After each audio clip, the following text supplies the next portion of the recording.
Welcome everyone to today's workshop on choosing the right EMIS. Before we dive into it and into the content, we have a question up on the screen. So if you could go to menti.com, and you can either do this on your phone or in your web browser. If you want, Thomas, just my colleague here today just dropped a link in the chat, so you can click on that. Or if you want to use your phone, you can go to menti.com and enter the code at the top of the screen. And you can leave this open. We're going to be coming back to this throughout the day, throughout today's workshop. So if you want to leave that open in your browser on your phone, that would be great. And then you can answer the question of how do you currently measure energy use?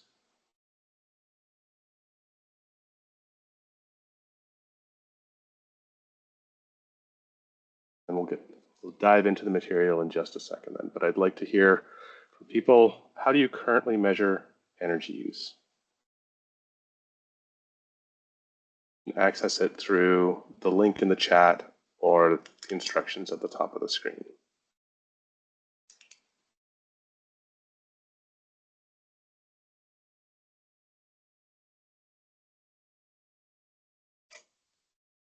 All right, so we've got some answers there. Some reviewing monthly utility bills, some getting some data from submeters, some already have an EMIS collecting data. Excellent. All right, so we see people at different stages along here. Hopefully there'll be some tips or some useful information for all of them. This is targeted towards choosing the right EMIS. So this workshop is, our goal today is to walk through some of those key considerations when you're starting to scope out an energy management information system to get you started. So, and this is particularly important because the IESO through Save on Energy has funding available. It's a really great opportunity. We'll have more details about the EMIS incentive at the end of this workshop, but if you're interested in implementing an EMIS and haven't spoken to someone from Save on Energy about it, you should get on that soon to take advantage of this. Before we get in, Asia, I noticed you're there. We didn't plan for this, but did you want to say anything regarding the program before we jump into it? It's okay if not. Oh, wait, Thomas, can you, I believe participants don't have the ability to unmute. Can you change that? Yes. It's in the participant tab there. Hi, Jay. Okay. Hi, Asia. Hi, thanks. Hi, everyone. Pleasure to be here. Excited for today's session. Nothing of note thanks for mentioning. We do have funding available for EMIS, as many on the call will know. And if there's any questions about that, I can answer later. But yeah, take it away. Thank you. All right, great. And as we're going through, if you have any questions either about the incentive program or about the content that we're going through, please do type into the chat or raise your hand as we're going through. And just to note that this is a repeat of a workshop that we held in May of last year. So if you attended that one, just a heads up that it might seem a little familiar. We do have a participant workbook to follow along. It's a good takeaway. It contains a summary of everything we're talking about. And there's also, as we go through, we're going to be kind of working through the process of choosing the right EMIS. So there's opportunities to sort of fill in some information, take some notes as you go.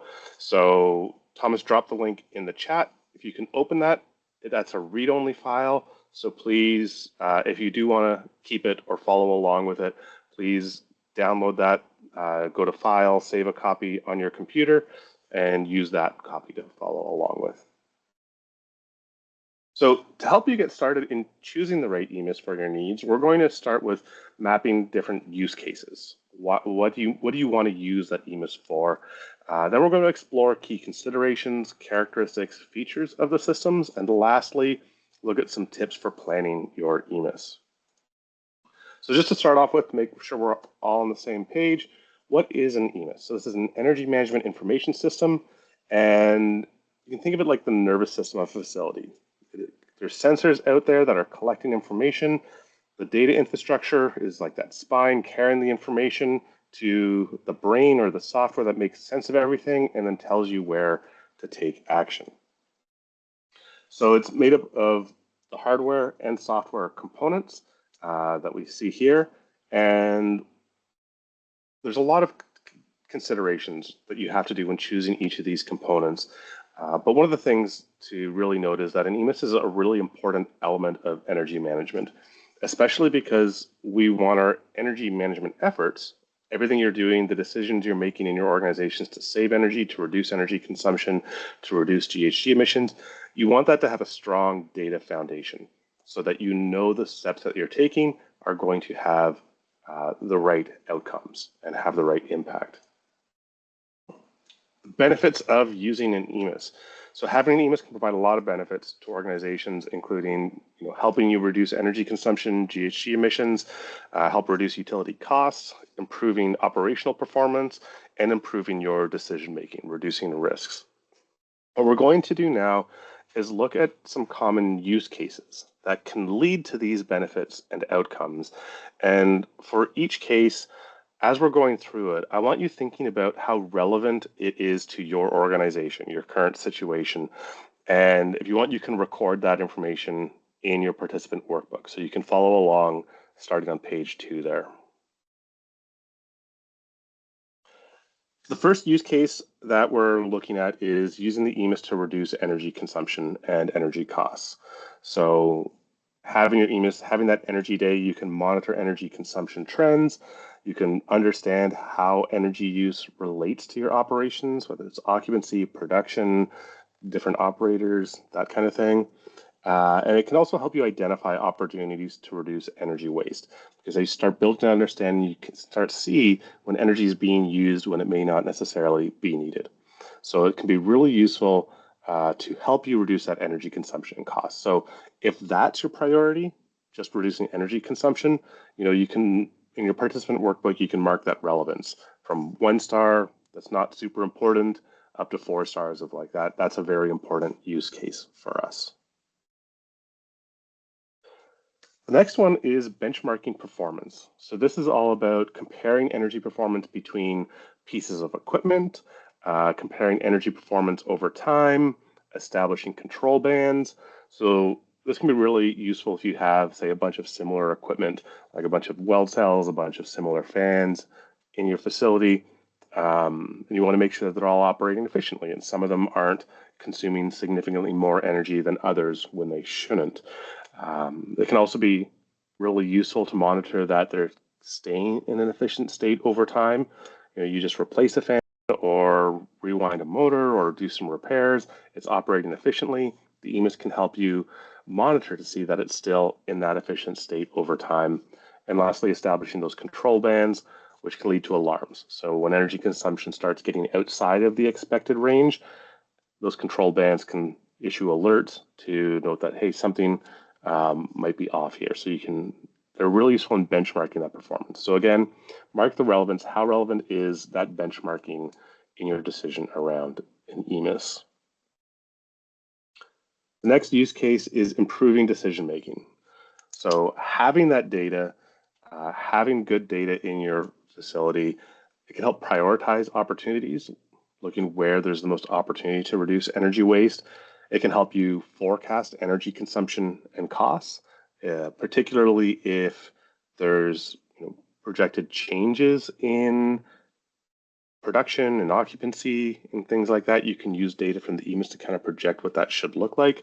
Also using that data to support the business case for energy improvements. So having that better data gives you more confidence in estimates around savings. So again, how relevant is that use case of supporting decision making in your selection of an EMIS? The next one here, allocating energy-related GHG emissions and costs. So, the EMIS would allow you to measure energy consumption. It can help break down that energy use into different cost centers or departments or products, and it can help you monitor and verify carbon emissions. So I feel like the first few that we went through are pretty standard. Like most people think those are pretty important. This one is a little bit more specific on your situation. If your organization does have different cost centers within the organization and wants to allocate energy costs as part of that, we've seen instances where manufacturing customers, they start wanting to see like what is the GHG footprint of the products they're buying. Having EMIS data can help give better insights, more confidence in terms of your overall facility's GHG footprint, but having that EMIS can help with allocating that to specific product lines, specific customers, specific output. So again, in your participant notebook, mark down how relevant that use case is to your selection of an EMIS. Can also help with influencing behavior. So having that data, being able to refer to it to see that it's staying on track, it can be really useful in reinforcing standard operating procedures, because when people start not following those, you can see the impact of that on energy consumption, helping to ensure that staff are shutting down equipment outside of operating hours or implementing setbacks, what have you. And it can also help respond to demand response events. So if your facility is involved in some demand response program or monitoring global adjustment, then having that data, particularly real-time data, is really useful to support the response to demand response triggers. So if you get a notification of it's going to be a peak day, or we got the request to shut down, you can monitor how well that's happening. You can provide immediate feedback. You can show your staff the impact of that afterwards, and also look for additional opportunities to reduce demand further during those periods. So if that behavior influence is relevant, mark that in your workbook. And the last one here is supporting preventative maintenance. So the data that you get out of your EMIS can be really useful to look at that data, identify potential equipment faults, detect performance degradation. So you're monitoring that energy over time, or compared to similar pieces of equipment. You're getting energy data from two fans that operate similarly, are the same make model. When one of them starts increasing energy use, maybe there's some maintenance issue. So it can be really useful in supporting preventative maintenance in your facilities. So as this last one, mark the relevance of that. And then we're going to go back to Menti. And so I want you to open up in your browser. If you did close it, or if you're newly joined, you can find the instructions at the top of the screen, or Thomas will drop a link to the Menti poll in the chat. And I'd like you to indicate, how important each of those different use cases are to your situation. So in your facility, thinking about the state that you are in energy management, how would you rank these, or how important would you indicate these are for your particular situation?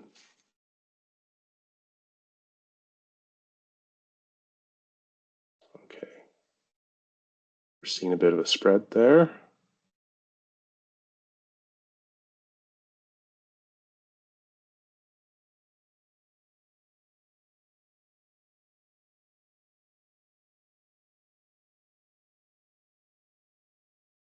Okay, so we're seeing a lot of focus around reducing those energy consumption and costs, influencing behavior.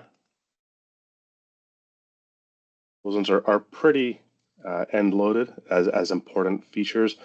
We see some different spreads, like the allocating it to different cost centers. Yeah, I can see there's some that it's not that important to, and then there's sort of a lump, which I kind of expected, because as I mentioned, that sort of depends on some facilities that is going to be important. Some companies, it's not really going to be on the radar too much. All right. Okay, so that's great. Having a sense of what you want to get out of this EMIS is a really important first step in choosing one that's going to meet your needs. If anyone has any questions about any of these different use cases or anything, just please put it in the chat or raise your hand and we can get to those. Once you've considered those use cases and you get a sense of what is important to your situation, then you start to think about what's the level of sophistication you need. And part of this is because a lot of times when people think of an EMIS, they think of these highly sophisticated, very integrated, real-time meter systems that are excellent and can provide really useful information, but are also, there's a cost associated with that. And depending on your needs, the size of your facility, the size of your organization, there might be different levels that are more appropriate.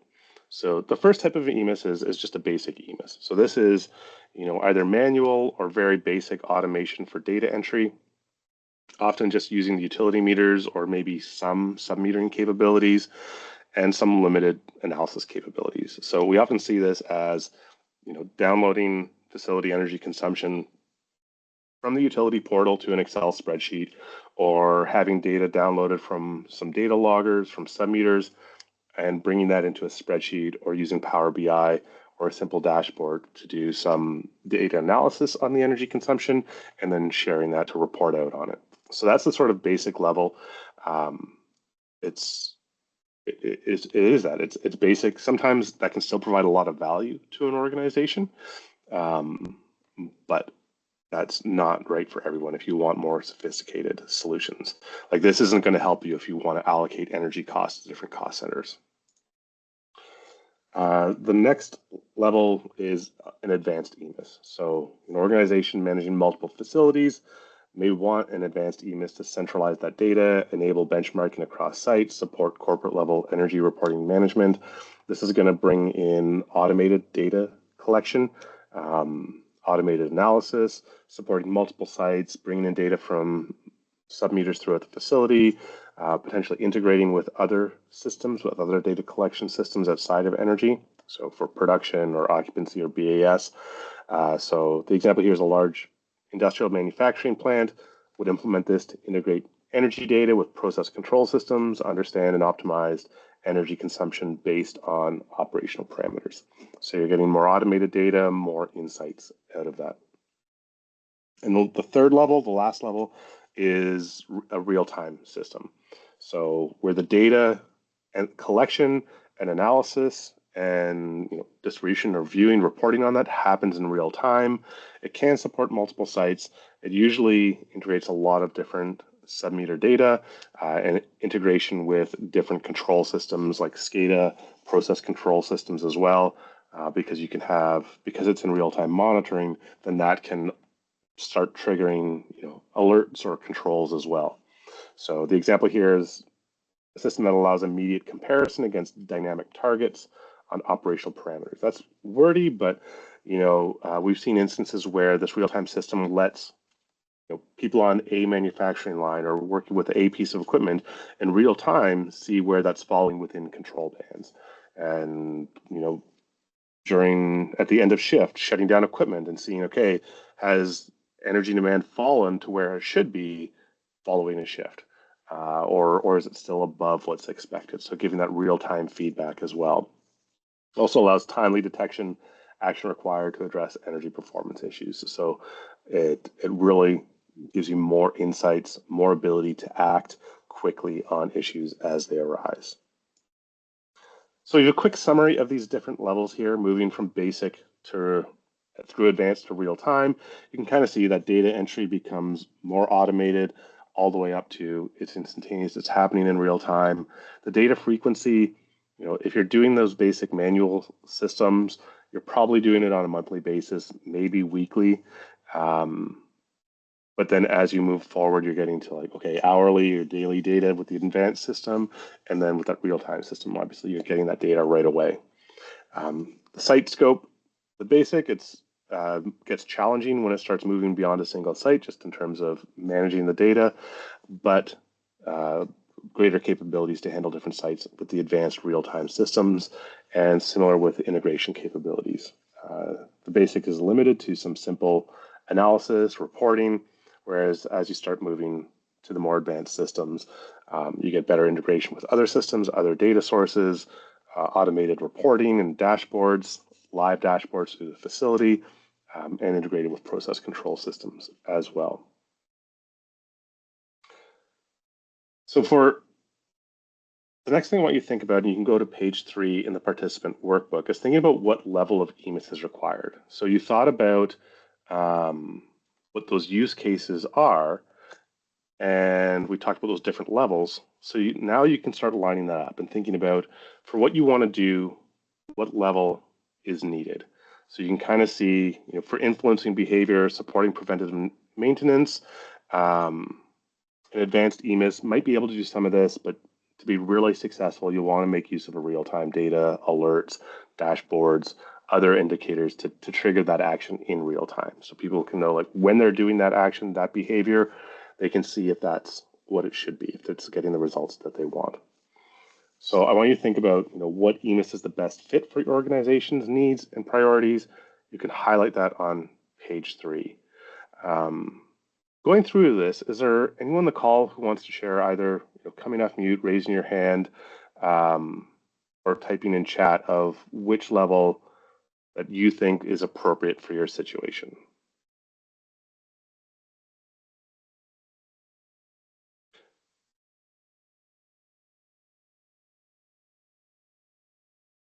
And again, like the EMIS isn't a one size fits all. Oftentimes it's looking at where you are now and what's that next step of improvement. You see, okay, an advanced system. All right. Actually, hold off on that because I forgot we do have a Menti question here for it that we can go to. So you can answer that question in Menti, in terms of what level of EMIS do you see as supporting your needs?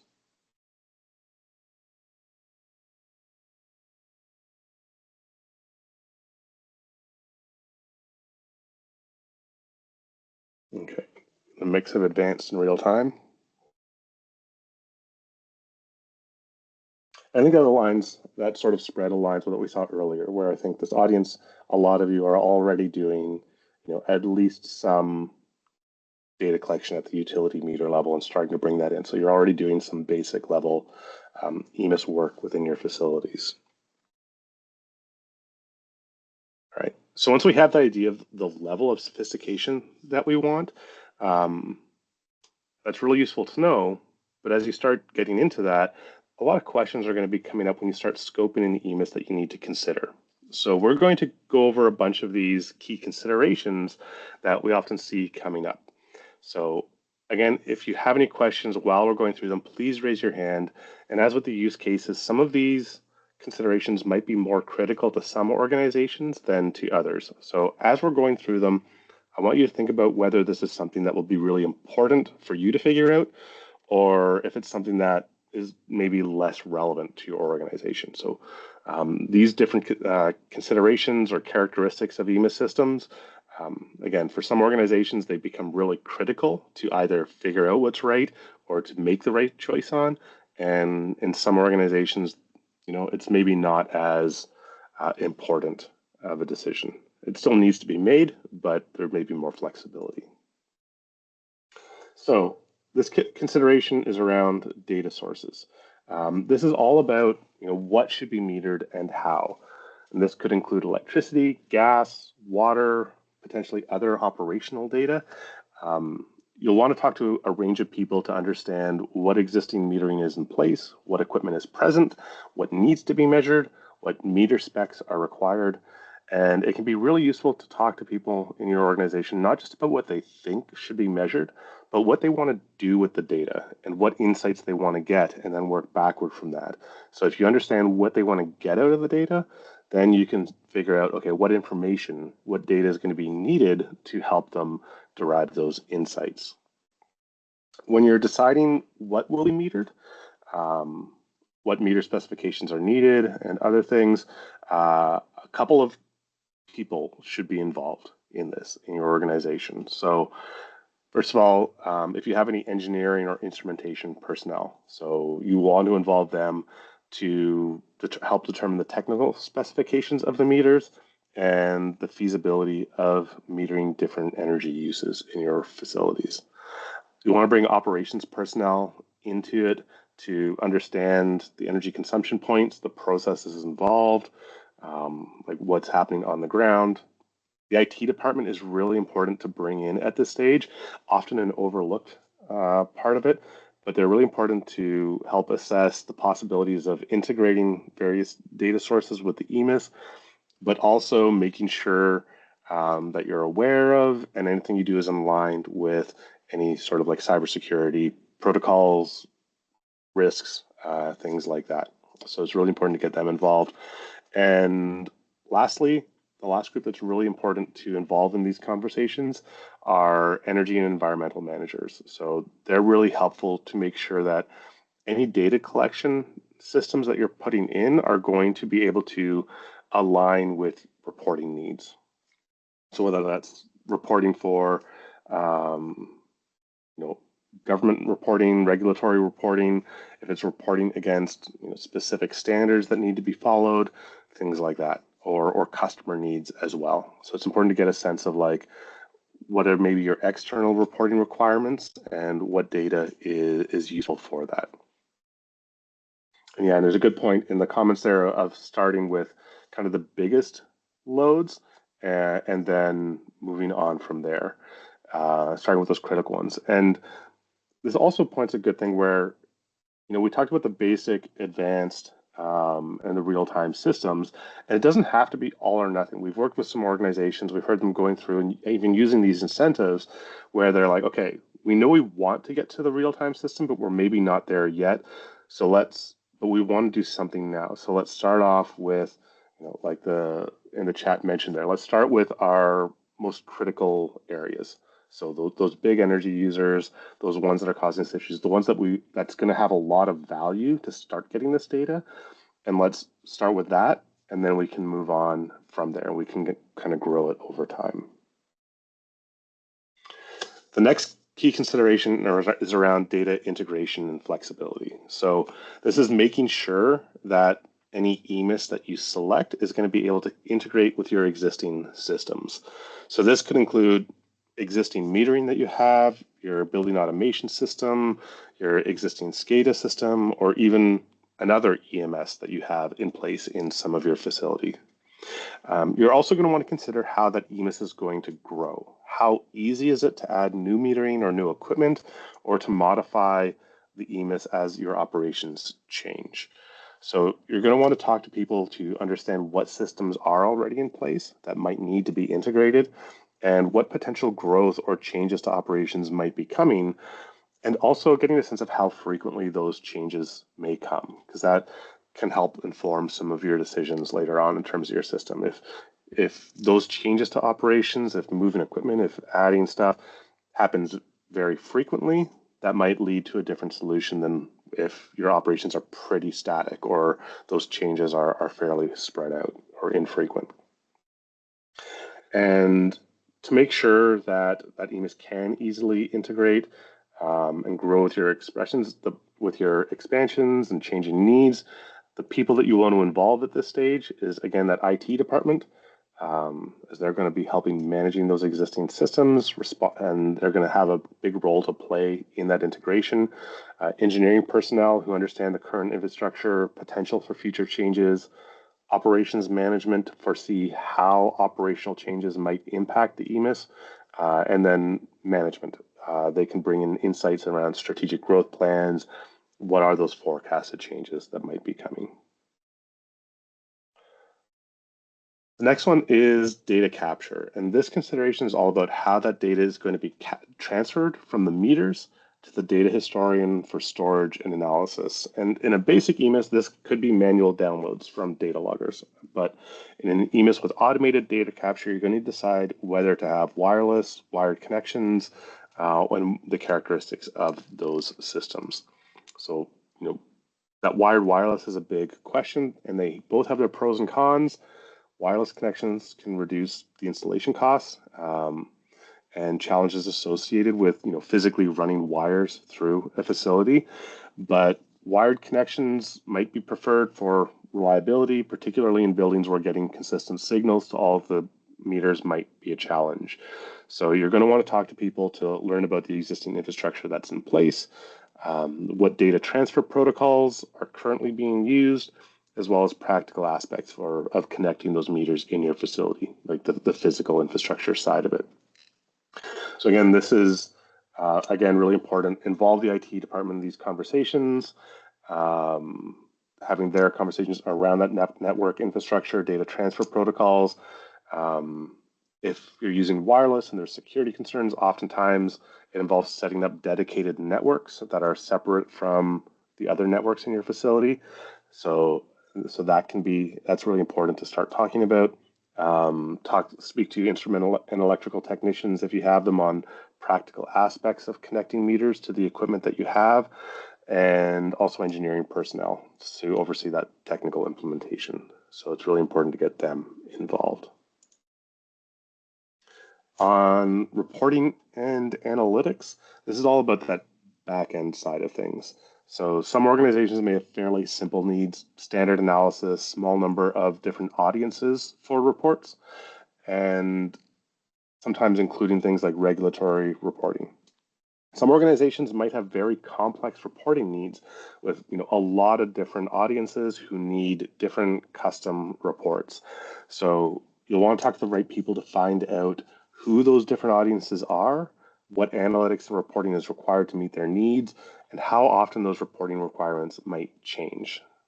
Some organizations might routinely bring on clients or customers who need their own custom reporting as part of that. And to make sure that you're addressing all of these issues, bring in support from managers, operations, operators, engineers.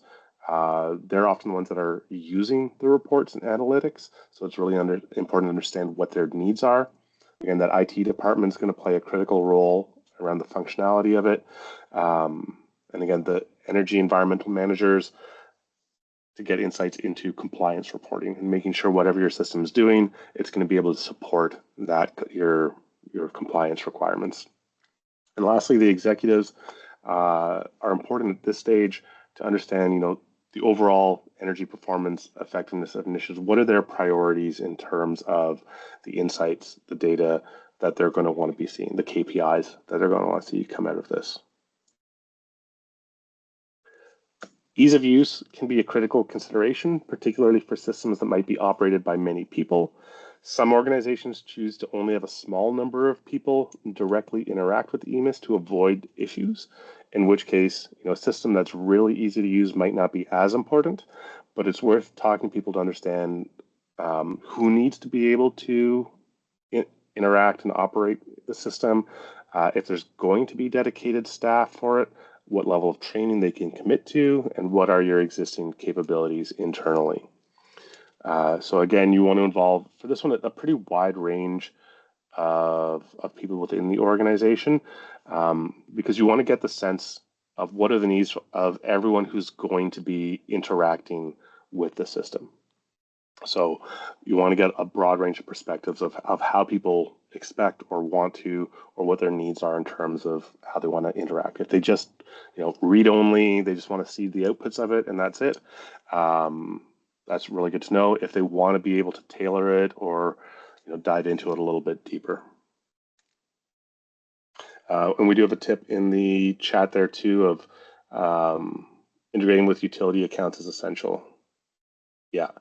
So, and that can be a good one too of, using API to connect with your utility data, or using green button data, something that can pull that automatically. That's something that we often see even on the basic side, but bringing some automation into, that basic level of EMIS, which for a lot of organizations, even that improvement in terms of automation can have a huge impact, even without getting into a more advanced or real-time EMIS, which even those, the utility data, it plays an important role as well.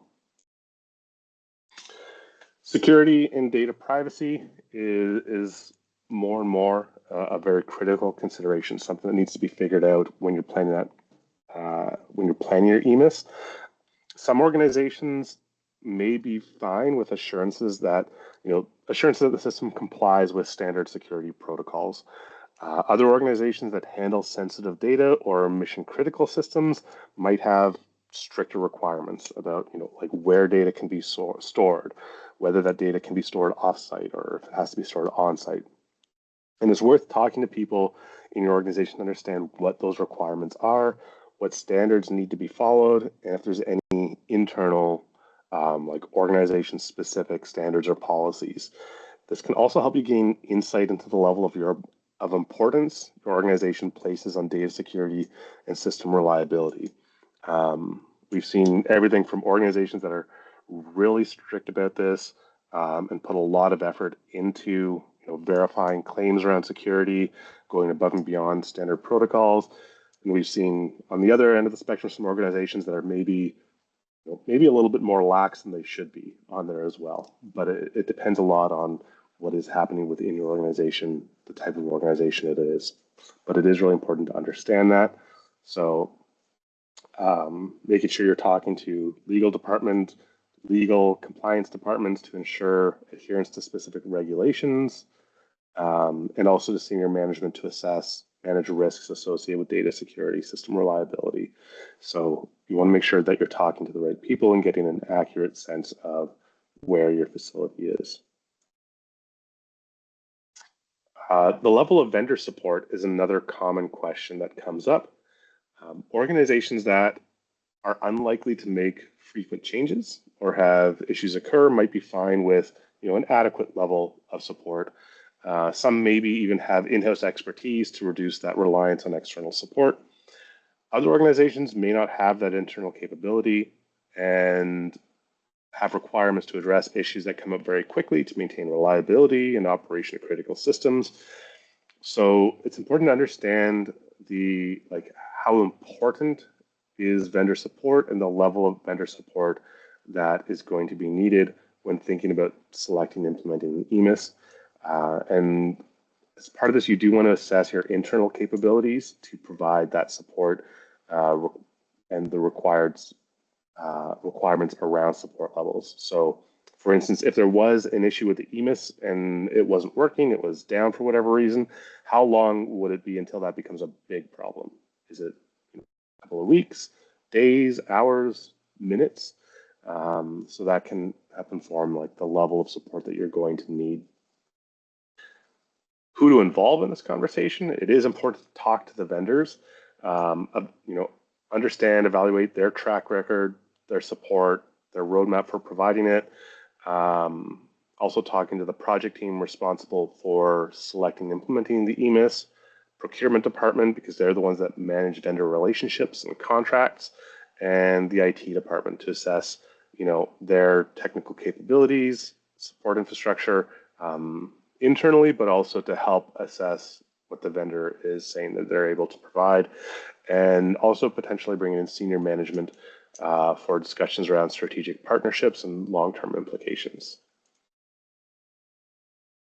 And the last consideration that we have listed here, which is also often maybe not last in terms of importance, but cost is a big issue. And it's important to get consensus from people through the organization around what costs are feasible, both in terms of capital and operating costs, because there's often trade-offs between the two. You might get quotes where one option has a higher upfront cost but lower ongoing costs, and another one that's vice versa, where the upfront costs are lower capital costs, but there's a higher operating cost for ongoing fees associated with it. So ultimately, you need to show that the value of the EMIS is able to more than offset those costs. So you need to have a complete picture of the potential costs, make sure everyone understands the implications and the potential benefits of that. And this, talking to finance, accounting, they're the ones that manage the budgets, the financial analysis. So any analysis you do, you want to be aligned with their considerations.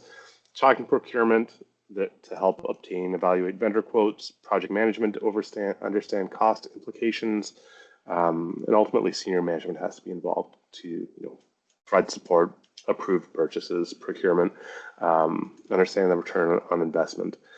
One thing that is tricky with EMIS procurement is that the costs are often clear, but the savings are often not, because unlike, say, a motor upgrade or a new HVAC system or a compressed air system, where you have a pretty solid sense of the savings that are going to come from that and that those savings are going to materialize, with an EMIS, there's a lot of uncertainty around, you're getting all this data.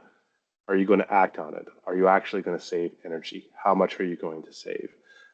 So there is often a challenge around that. And we did a workshop in December, just this past year, looking at, maybe staging your EMIS journey from starting with that basic, showing that okay, we can establish systems that will collect this data and drive action and drive savings to sort of demonstrate the value there, and then using that to help build confidence and build a business case for more advanced systems, more thorough systems as well. So I recommend checking that out. So now to practice a little bit on prioritizing what those key considerations might look like, we have a short case study. It's on page 5 of the participant workbook if you want to follow along there.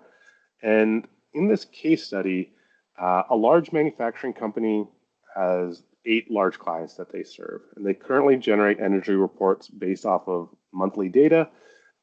They have a BAS that controls exhaust fans, makeup air units, space heaters, and they have some basic submetering, but the data isn't really easily accessible. So they're looking to install a more advanced EMIS. Their goals are to reduce energy consumption and costs, allocate energy costs and GHG emissions to specific customers, and improve preventative maintenance practices to reduce downtime. After speaking with internal personnel, the project team have identified 3 priorities when it comes to the EMIS selection. They want to make sure they're collecting reliable, frequent data across a large and crowded facility. They want to integrate energy data with existing processes and production data. And it's also a priority to communicate actionable insights to as many different audiences as possible. So I'm going to have you think about which key considerations are more important based on these goals and priorities and which are less important. But before we go on to sort of prioritizing those, is there anything I can clarify about this case study?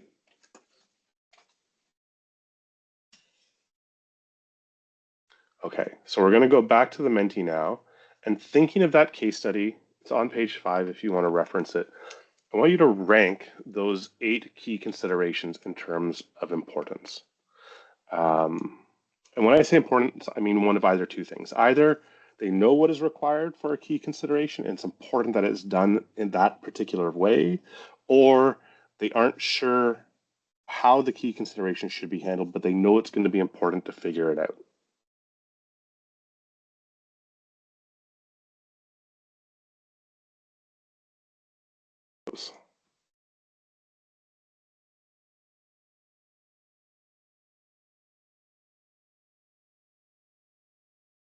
There we go.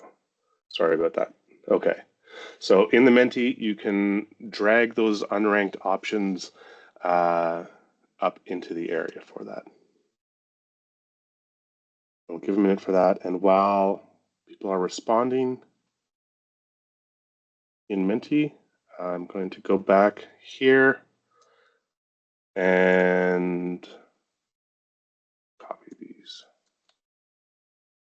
Okay.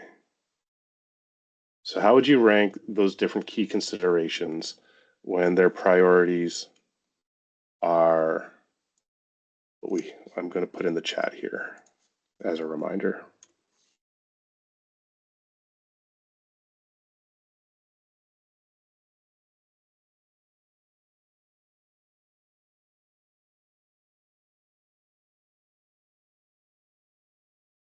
All right, so starting to get some responses in there.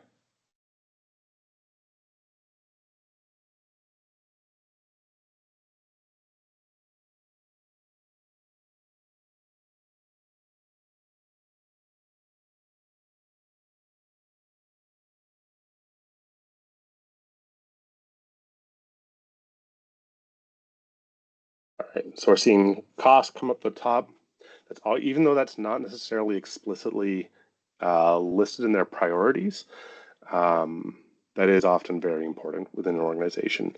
The data integration, flexibility, reporting and analytics. Yeah, they mentioned that they want to get these insights to different audiences. They want to be breaking the data down by customers. So that's going to be really important for them. And the data capture, they mentioned having a large crowded facility in there. So even if they don't know like what's going to be best for them, the best way to capture that data from across the facility, that is going to be something that's very important for them to figure out. Okay. And yeah, and we see some of those falling down a little bit, like vendor support and reputation. at least it didn't come through in this. That might end up being, as they go through the process, that might end up being more important, but at least from the data in this, it's not up there with those other ones. All right, thanks everyone for responding to that. So I want you to think about, and not gonna do this live, but think about your own EMIS project. There's space on page 5 of the participant workbook, I believe, to think about this and think about your particular situation, ranking each of those key considerations as well, so you can keep note of that.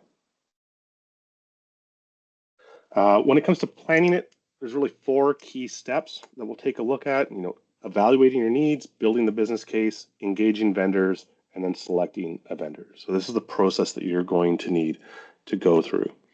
Evaluating your needs, really you want to define that purpose of your EMIS, understand how it's going to integrate, how is this relevant to your organizational needs, define those energy account centers that of where you want that energy data rolling up to, and assessing your current desired metering, your current situation in terms of metering and your desired situation, both in terms of the meters, data capture, data analysis, and reporting.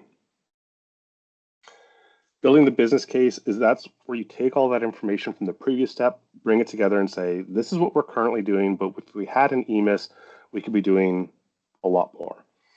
So you want to make sure you're thinking about how the EMIS can help find the opportunities, ensure consistent energy performance, support other aspects of your business, like reducing downtime, improving production outputs. And if you did a thorough evaluation of needs, you should be able to make some estimates around those. And you really want to sort of develop those consensus around the value. What does that business case look like for that? Next is where you're going to be identifying and engaging vendors. So identify potential vendors. Your organization, if you have a very large organization, different jurisdictions, you may have lists of approved vendors. You may get recommendations from others. We have the energy manager community, which can be great to ask for recommendations, hearing case studies from similar organizations. You're going to want to contact them, and we always recommend requesting a demonstration, sharing some information that you have with a prospective vendor. So kind of letting them see your actual situation. The more they know about your situation, the better they're going to be able to provide a solution that is going to meet your needs and understand your position and get the feeling of, is that going to be the right solution? And lastly, evaluating and selecting a vendor. You want to define specific criteria that is important to you. Weight that criteria and create a matrix, some like objective evaluation matrix as part of that, looking at the technical features, non-technical requirements, assigning that weighting, defining minimum requirements or scores on that. It's useful to have multiple people in the organization do their evaluations on that to get different viewpoints on that. And then looking at, are we going for lowest cost, best value, maybe higher cost, but provides higher value? There's a lot of discussions that are going to happen as part of that. So the next question back to Menti is just, I'm curious in terms of what stage you're currently at. So right now, are you evaluating needs? Are you in the process of building that business case and getting internal support, buy-in to implement an EMIS? Are you already identifying engaging vendors? Or are you at that stage where you're evaluating and selecting?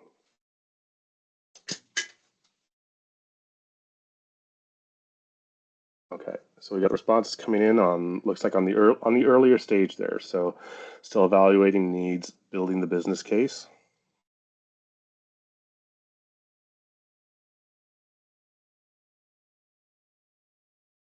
Excellent. All right.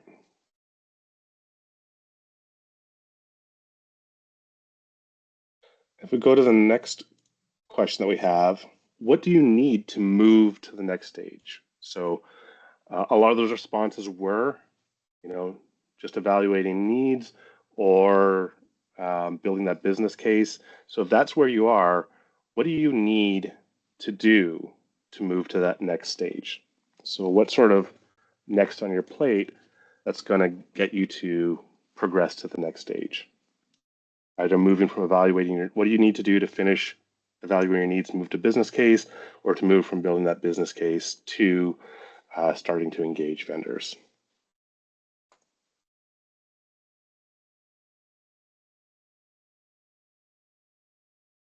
All right. Have discussion with management, get buy-in, get that management commitment.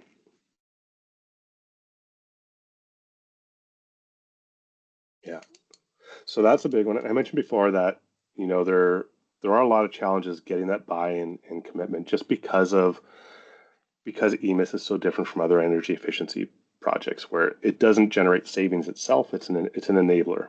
It's a really powerful enabler, but the confidence that some people may have in the ability to do so can be a challenge, particularly if you're in a situation where you haven't been using data a lot. So one of our big recommendations in those conversations is to make sure you're doing as much as you can with the data system that you currently have.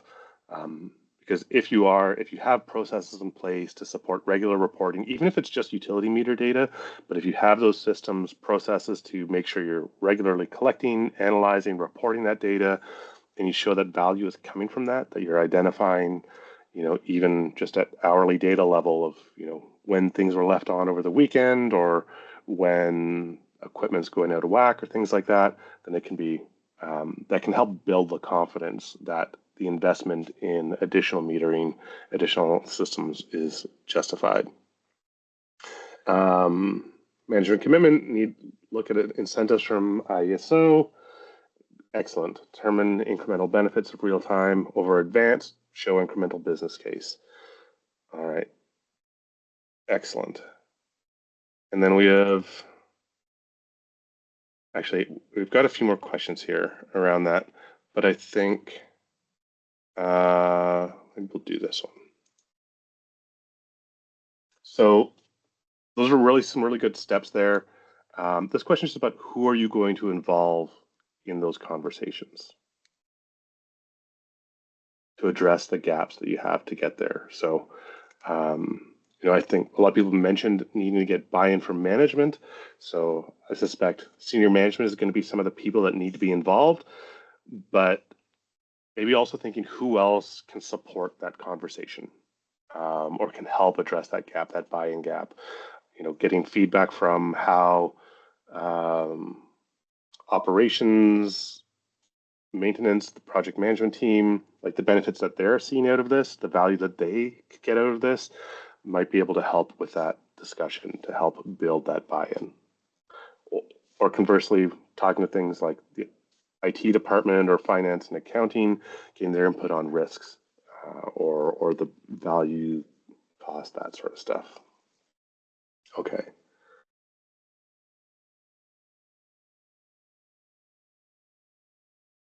All right, excellent. So we'll see a good mix there. All right. Now, I think that's really good. It's great to see in those stages that people are at and thinking about taking things to the next level.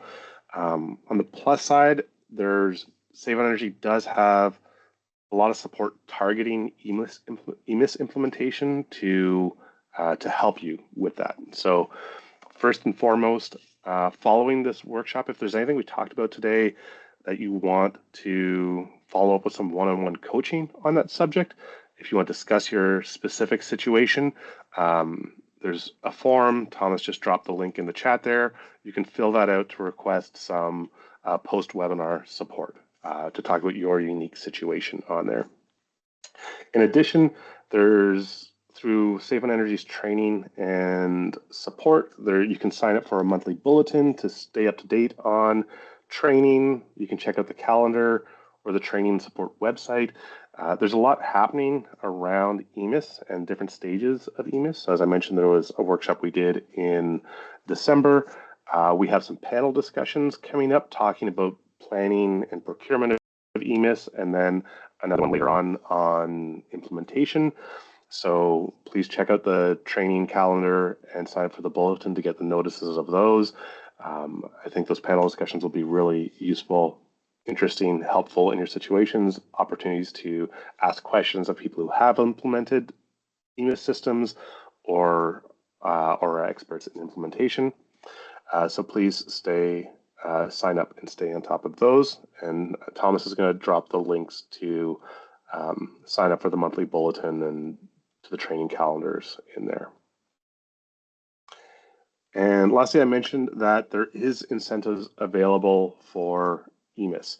So industrial facilities can receive funding up to $250,000 for the installation of an EMIS, depending on facility size, and it's capped at 50% of project costs. And the 250,000 is for facilities with more than 400,000 gigajoules of annual consumption across all electricity, gas, across all fuels. This is a great opportunity. The funding is coming from NRCan as part of the Green Industrial Facilities Manufacturing Program, but the IESO is delivering that. This is a really great opportunity. Even if you're at those early stages, I highly recommend reaching out to Save on Energy, to the ISO, to start discussing it, because the funding is only available until the end of March 2027. So it's important to get those applications in soon to secure funding, and Save on Energy has representatives that can help you with that process. So get in there early. As I mentioned before, we've also seen some applications where people have that full-blown idea of a real-time EMIS that they want to implement, but that's trouble getting buy-in, large capital project. I'm not sure they're going to be able to do it now, but they can get buy-in and support for a smaller scale one. And through these incentives, you can get that incentive for a smaller EMIS that's going to start you on that path to the full scale one, and potentially still make use of an incentive for the next phase if the timing works out and is still aligned with the rules, everything. So if you have anything there, Thomas, I think, is going to drop a link to the Save on Energy website page for this. Oh, it's in there as well. And there's also an email, sem@iso.ca, if you want to connect with a Save on Energy representative to discuss a potential application that you're thinking about. And again, even if you're considering it, if you haven't reached out to them yet, I highly recommend reaching out to them, even if it's early in your process there. And again, we talked about a lot of these benefits on here. Benefits of using this application: it can cover 50% of the project costs. That EMIS can then help reduce your energy costs, improve performance, and improve accountability around energy throughout your organization. Another opportunity here is to join the energy manager community. This is an option available around specifically for energy managers working in organizations in Ontario to reduce their energy consumption, reduce GHG emissions. It is a peer group, so there's online discussion forums to ask questions, share experiences, connect with peers. We have monthly discussion groups to share your experiences, discuss challenges, and there's also small group coaching opportunities on different topics around energy management, energy efficiency technologies, EMIS. So, if you're at a certain stage and want to connect with people in other organizations and ask them for advice on how to move an EMIS project forward, this is a really great opportunity. Thomas has dropped the registration link in the chat if you haven't already registered. And lastly, I want to mention that the Energy Manager's Playbook, a podcast by Save on Energy, the first season wrapped up last summer. You can find this wherever you listen to your podcasts. There are some great stories from energy managers of how they overcame challenges within their organizations. If you haven't listened to it, please check it out. Also, we're in the process of producing season 2. So if you're working on energy management in an organization and have some success or some story that you'd like to share, please get in touch with me. Thomas has dropped my email in the chat, as well as the link to the Save on Energy website about the podcast for more information. All right, that's the end of our workshop today. Hopefully there's some useful information to get you on track to moving forward with planning your energy management information system. Thank you all for taking the time out of your day to join us, and have a great rest of your week.